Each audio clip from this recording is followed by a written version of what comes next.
Bonjour, or hello, everyone. It's your creative career coach. I hope you all are doing oh so well and excited for yet another video. Before I begin, I want you guys to come and join the family. Simply like and subscribe to my channel so you can get all of the content I have to share with you. Did you hit subscribe? I know you did. So, welcome to the family.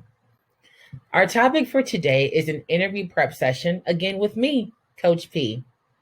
Side note, although this presentation is not live, please leave some comments below. I really enjoy reading those. Let's begin with a question.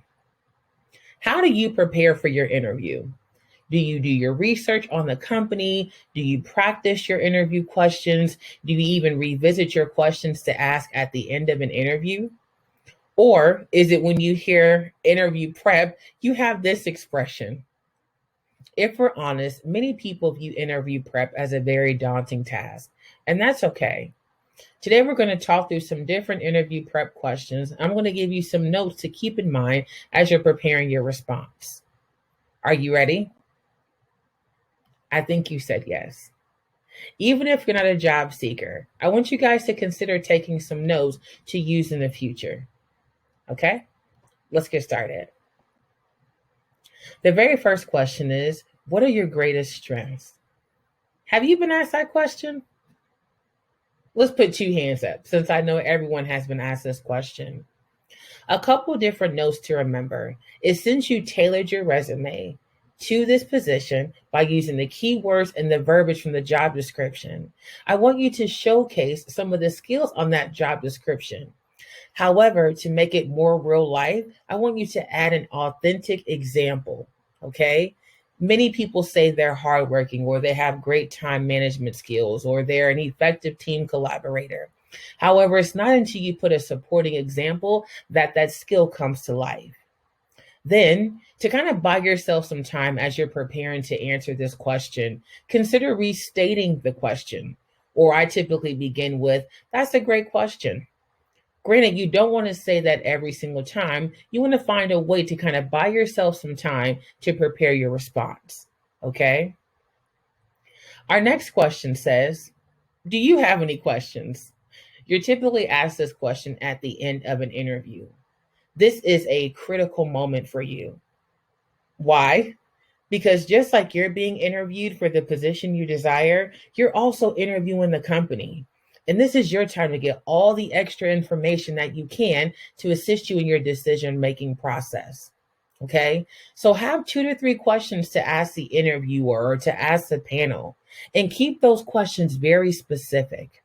You want to make sure questions cannot just be answered by a yes or no. Keep them more open ended. For example, were there any responses that left you wondering? Another question is, can you explain to me how diversity, equity, and inclusion is promoted within this department and with the company or organization overall?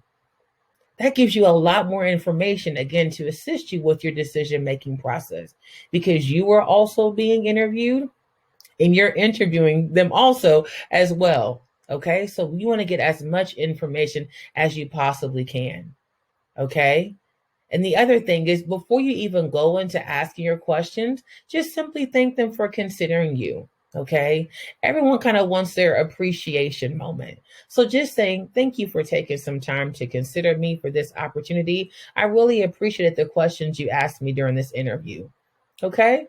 It's a very simple thing, but I guarantee people will remember that. Okay. Our next question, which is very relevant to what we're all dealing with today, is how do you handle stress? Whew, I know. Take a deep breath. That's one of my strategies for handling stress. So I want to encourage you all to list maybe 2 to 3 strategies or techniques that you all utilize to handle stress and to also provide them a brief explanation of such. Okay. Then, when you're mentioning the technique or strategy you utilize to handle stress and the example to support that, also mentioning the benefit. For some people, it's just taking a deep breath. For people like me, it's journaling to kind of put things back in perspective. So an example of this kind of wraparound response, I like to call it, could be, that's a great question. One way that I've handled stress is by journaling. In my journal, I write out the situation, the way that I approach that situation, as well as what I learned from that. By utilizing this approach, it helps me to put things in perspective and to keep a fresh mindset as I'm tackling my daily responsibilities. Again, I'm kind of providing a wraparound response as I'm asking that question, or as I'm answering that question, I should say. Lastly, something that many employers or recruiters love is like collaborative efforts. Okay. So, for example, if when you're dealing with stress, you talk to your manager about finding ways to handle situations, you want to mention that. Collaboration is key in working with other people, working with colleagues. It just kind of gives you a niche or an inch above everyone else. Okay. So, we'll consider adding those. Our last question is, what are your greatest strengths? This is kind of one of your many Whitney Houston moments. Okay.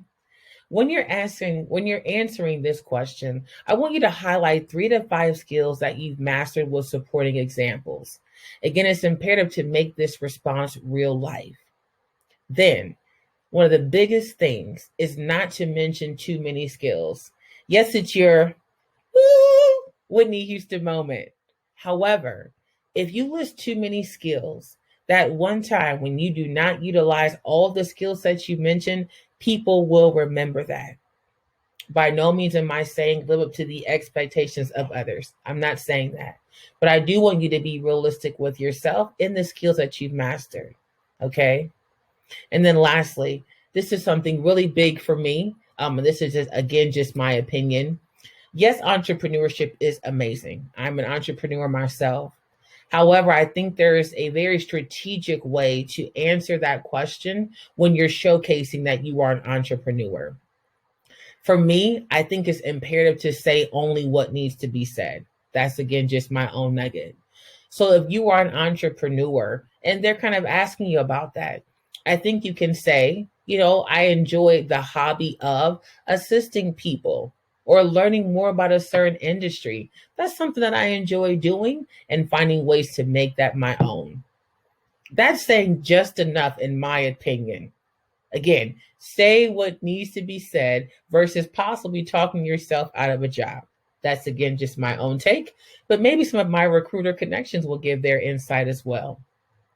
That's our last question. So I want to thank you guys so much for tuning into this video. Again, before you leave, make sure you subscribe to our family. Come and enjoy all the content I want to share with you. Again, my name is Anita Prayer, and I am the consultant working with Prayer Consulting LLC. Thank you again for your time, and I'll see you on the next video. Take care. See ya.